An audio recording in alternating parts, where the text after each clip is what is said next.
C'est parti pour un nouveau numéro de votre magazine qui vous permet de comprendre l'évolution du processus électoral en République démocratique du Congo. Les élections, parlons-en, abordent la question relative à la loi électorale publiée, disons, promulguée le 29 juin 2022, la nouvelle loi électorale. Ici, il sera question d'aborder quelques innovations que nous pouvons considérer comme étant ses forces, et dans un autre numéro, nous reviendrons sur ce qu'on peut qualifier de faiblesse de cette loi électorale renouvelée. Et donc ici, nous allons en parler avec M. Kyungu Shimbi. Il est enseignant en sciences politiques à l'université de Lubumbashi. M. Kyungu Shimbi, nous vous disons merci de votre, merci de répondre à l'invitation.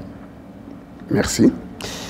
Alors, puisque nous avons parlé des forces, nous considérons les forces comme les innovations introduites par la nouvelle loi électorale. Et ici, c'est vrai que nous n'allons pas tout épuiser puisqu'elles sont en 9, ces innovations. Nous allons prendre les principales ou les phares. C'est comme ça que la première innovation, c'est l'introduction du seuil de recevabilité des listes au prorata de 60% de sièges en compétition. Comment tout d'abord vous comprenez cette innovation? Très bien. Je voudrais, avant de répondre directement à la question, je vous en prie. Je voudrais d'abord préciser la portée des élections dans un système politique. Dans tout système politique, l'organisation des élections, c'est une activité très importante. Très importante, parce que si les élections sont mal organisées, ça peut emporter même les systèmes. Donc ce n'est pas une activité comme les autres. C'est les moments importants, capitaux, par lesquels on choisit les nouveaux dirigeants. Naturellement, ceux qui sont au fauteuil préfèrent y rester, mais il y a d'autres aussi qui veulent le remplacer. Alors cet affrontement-là doit être bien organisé pour qu'on n'ait pas trop de casse. Okay. Alors, maintenant, pour revenir à la question, vous parlez des innovations. Lorsqu'on parle des innovations, ça signifie que la loi existait déjà. Elle existait déjà. C'est le quatrième. On a eu à déceler quelques failles et on a amélioré. C'est le quatrième cycle. Oui. Ces innovations ne pouvaient être conçues que pour résoudre un problème ou des problèmes. Des problèmes qu'on a observés au cours de 3 premiers cycles.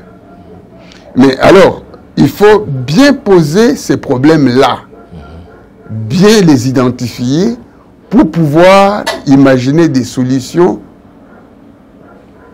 compatibles aux problèmes. Il ne faut pas tricher. Il faut savoir pourquoi vous innovez. Vous innovez, c'est pour corriger les faiblesses qu'on a connues lors des cycles antérieurs. On parle de seuil de recevabilité. Pourquoi est-on arrivé au seuil? Parce qu'il y avait un problème, notamment le nombre de partis politiques. L'organisation des élections avec un nombre écrasant de partis politiques, ça coûte cher. Ça coûte trop cher. J'ai fait une étude là-dessus. Sur 32 candidats, 3 ou 4 seulement se situent dans l'ordre utile.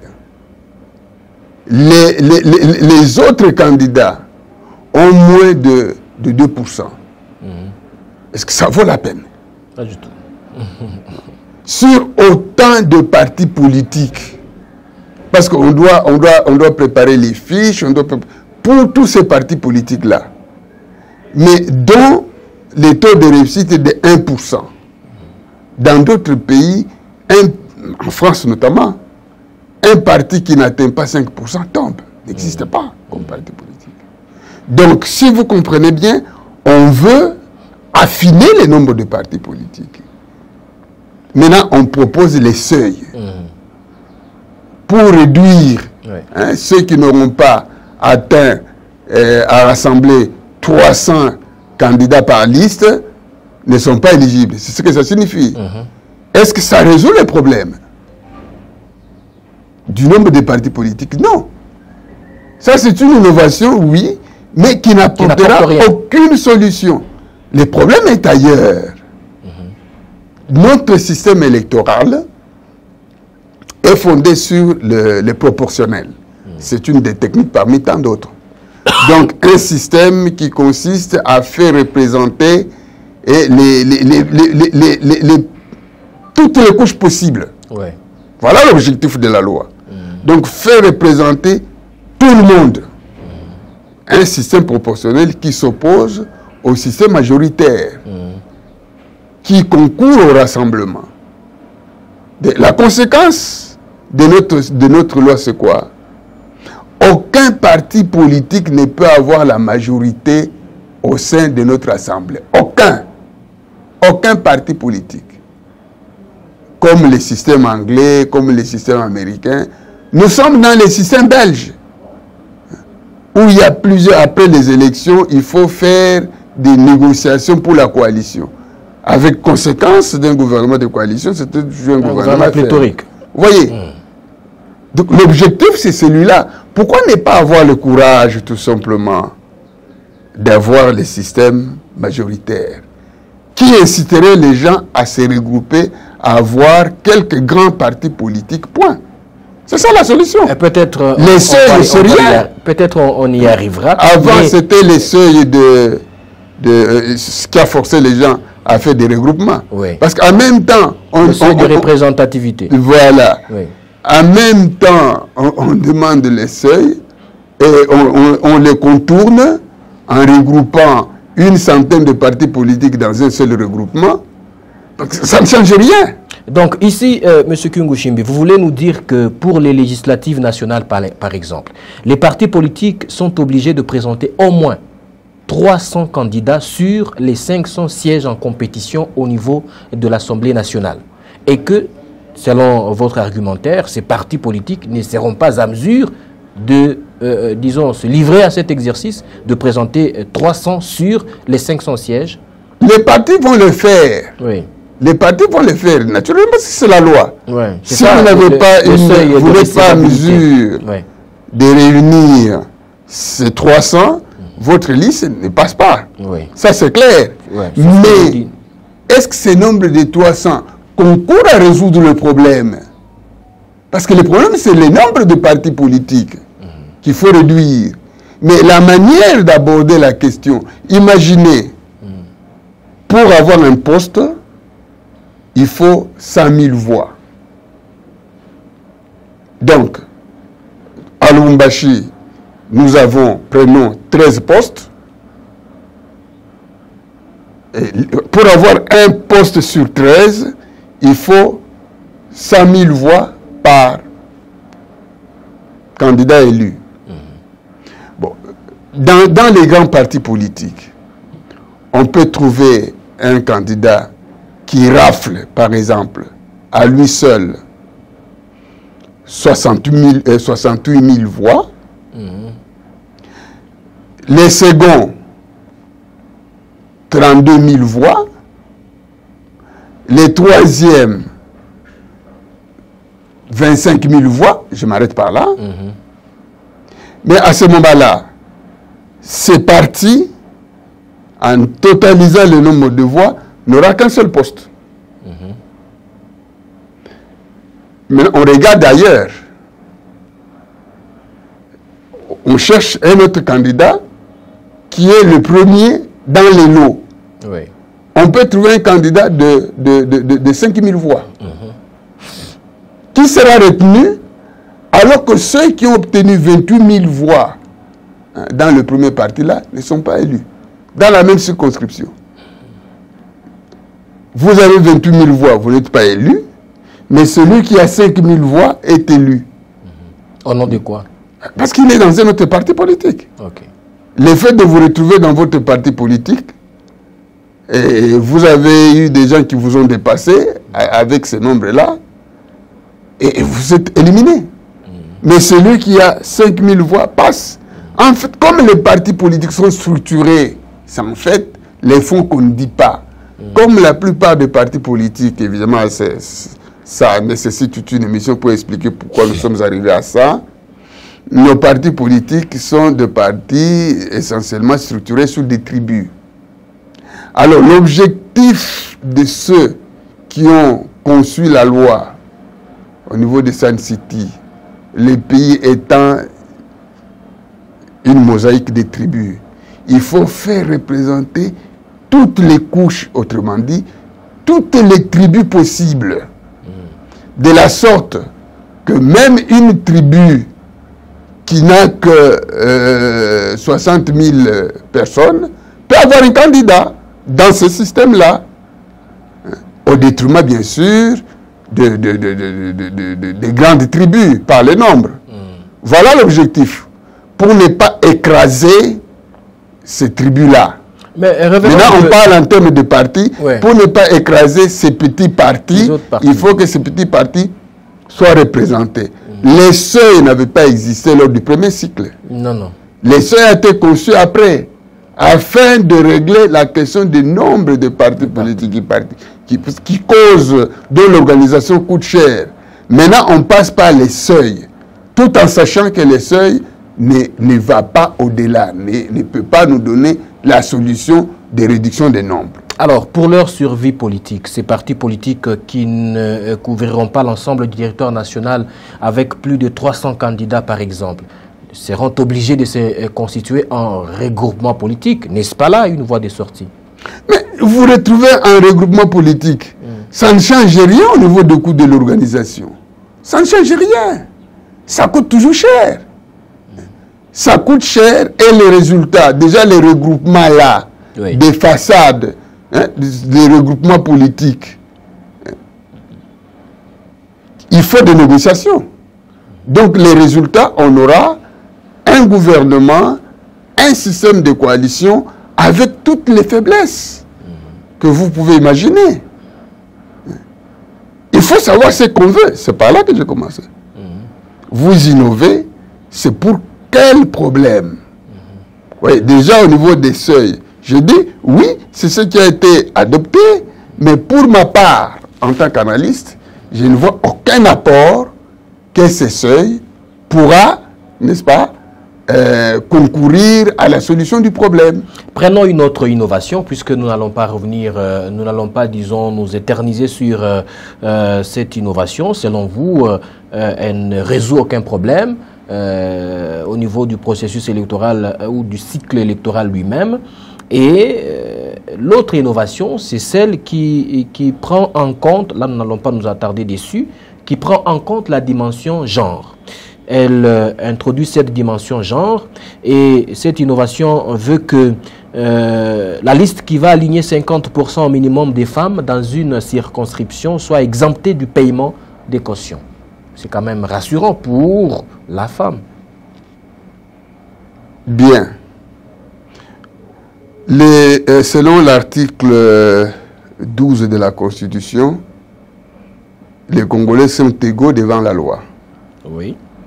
Donc, aucun Congolais ne peut subir une quelconque discrimination oui, de quelque nature que ce soit, d'origine, de religion, de sexe. Mais je constate que cette préoccupation-là ne vise pas l'égalité. Alors, mais je comprends d'où ça vient. Ce n'est pas une préoccupation congolaise. Ça, c'est l'Europe, l'Europe occidentale qui impose. Vous voulez qu'on vous aide? Vous devez représenter les femmes. Oui. Moi, je ne suis pas contre la représentation des femmes. Oui. Seulement, je voudrais, comme tout Congolais, que, comme on le voit ailleurs, si vous allez ailleurs, l'administration est dominée par les femmes. C'est beaucoup plus de femmes. Les entreprises, beaucoup plus les femmes, les entreprises publiques dirigées par les femmes. Mais les femmes bien formées. On ne prendrait pas des femmes parce qu'elles sont femmes. Le Parlement, c'est une institution pour élaborer des lois. Oui. Combien de femmes avons-nous formées suffisamment pour leur donner un tel pourcentage? Okay. Combien? Combien? Ça, ce sont des faits vérifiables. Et je pense qu'il y a aussi des femmes elles-mêmes qui disent « Nous voulons compétir en tant que citoyens, tout simplement. Okay. Et nous accorder des faveurs liées au sexe. Nous voulons plutôt lutter comme tout citoyen, comme toute personne, et obtenir ce que nous pouvons selon notre capacité. Mais pour le reste, ce n'est pas une préoccupation locale, ça vient de l'Europe. Ça vient de l'Europe. Les gens, c'est une préoccupation. Nous allons approfondir cette question avec les concernés, c'est-à-dire les femmes. Là, nous allons prendre deux innovations de suite. Elles sont presque la même chose. C'est l'obligation pour la CENI d'afficher les résultats bureau des votes par bureau des votes au niveau des centres des votes et des centres locaux de compilation des résultats. Et l'obligation pour la CENI de publier tous les résultats bureau des votes par bureau des votes dans ses locaux et sur son site internet. N'est-ce pas, ça vient résoudre un problème? Toute innovation vise à apporter l'efficacité, à résoudre le problème. Mais à ce niveau ici, ça vient cette innovation-là, vient résoudre quel problème? Justement, les cycles passés, on a publié les résultats bruts. Il y a eu des suspicions à tous les niveaux. On veut la transparence. Et la transparence ne partirait que sur la base. Qu'on commence à publier les résultats bureau par bureau. De telle sorte que la sommation qui s'est faite au sommet puisse réellement refléter ce qui a été posé comme acte à la base. Et M. Lutundula, dans sa proposition de loi, c'est cela qu'il visait. Pour qu'on ne connaisse pas les genres de problèmes qu'on a connus au cours du 3e cycle. Mais qu'est-ce que le Parlement a fait? C'est même malhonnête. On a contourné la proposition. Tel que vous l'énoncez, c'est clair. Mais la loi ne dit pas exactement ça. Parce que ce que le Tundela avait proposé, c'est ce que vous reprenez.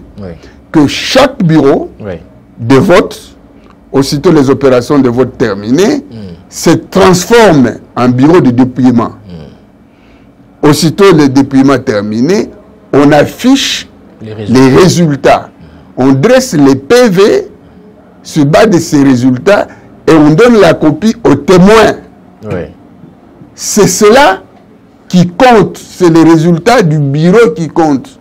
Mais qu'est-ce que la loi a fait? Ça, ce sont des gens de l'UDPS qui ont donné justement la dimension de frauder. Hier, il n'était pas pour ça.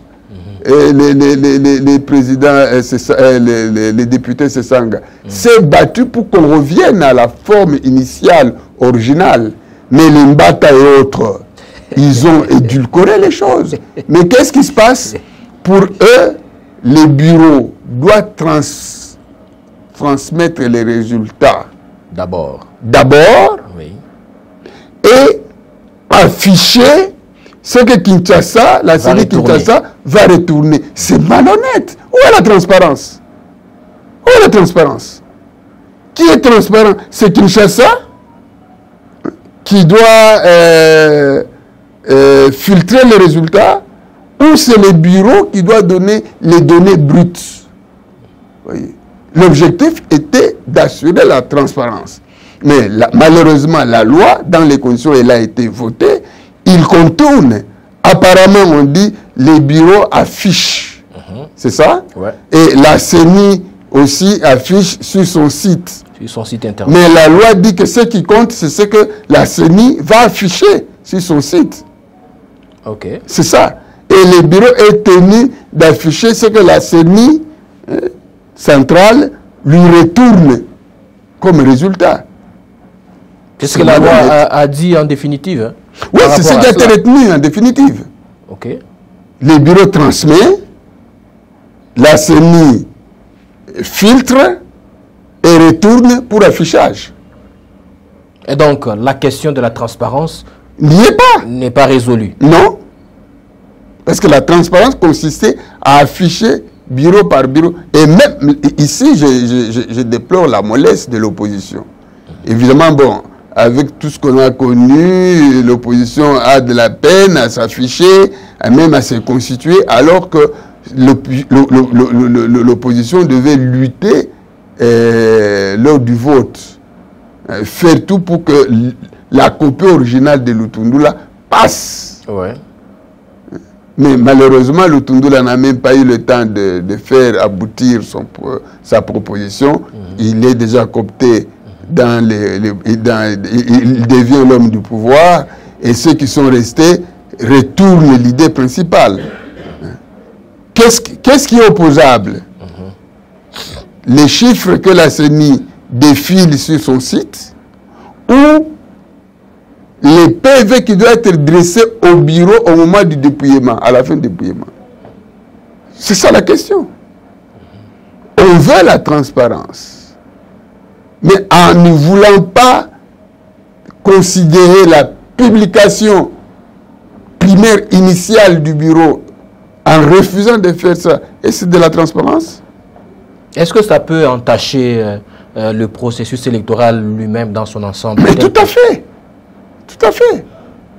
Vous avez vu quand on a publié lors du 3e cycle, c'est ce que la Cour constitutionnelle avait qui comptait. Les cartons que Fayoulou a amenés, on ne les prenait pas. Ouais. C'est ça. C'est au niveau de la conception de la loi. La loi est impersonnelle. Bien sûr, ceux qui sont au pouvoir, qui votent la loi, les votent dans le sens de privilégier leurs intérêts.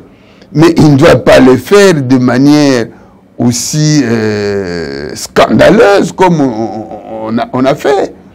Les opposants, les peu d'opposants qui étaient là parce que les FCC désintégrés avaient fui les débats, et finalement ils ont fait passer ces dispositions-là. Moi j'avais suivi les débats autour de cette question.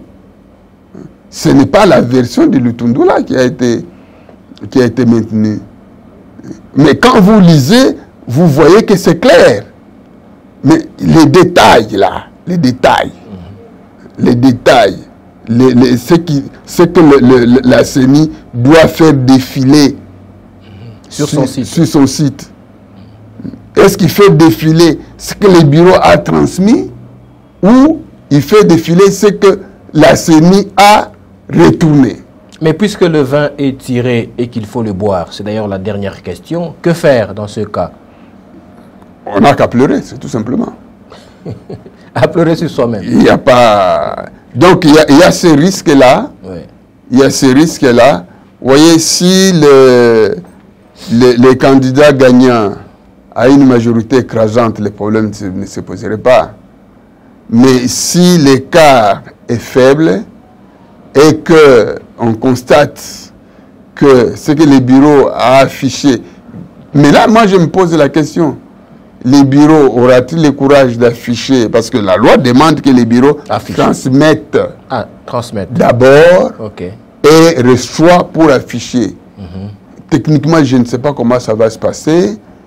Et quand on termine les élections, on envoie, je ne vois pas Kinshasa qui peut réagir dans les 30 minutes qui suivent. Non, non, non. Bon, je ne sais pas comment, attendons comment ça va se faire, mais c'est mon inquiétude. Mais pendant ces temps, les témoins qui seront dans les centres auront déjà les copies de... Oui, eux vont se contenter de ce qu'ils auront constaté. Mais ils auront à confronter cette fois-là maintenant. Mais ce qui compte, c'est ce que la CENI enverra pour ces bureaux-là. Et c'est ce qui sera pris en compte justement. Voilà. Les élections, parlons-en, s'achèvent par ici. Nous avons commencé de parler justement des quelques innovations introduites dans la nouvelle loi électorale promulguée le 29 juin 2022. Nous avons parlé justement de l'introduction du seuil de recevabilité des listes au prorata des 60% des sièges en compétition. Nous avons pris également l'innovation qui prenait en compte la dimension genre.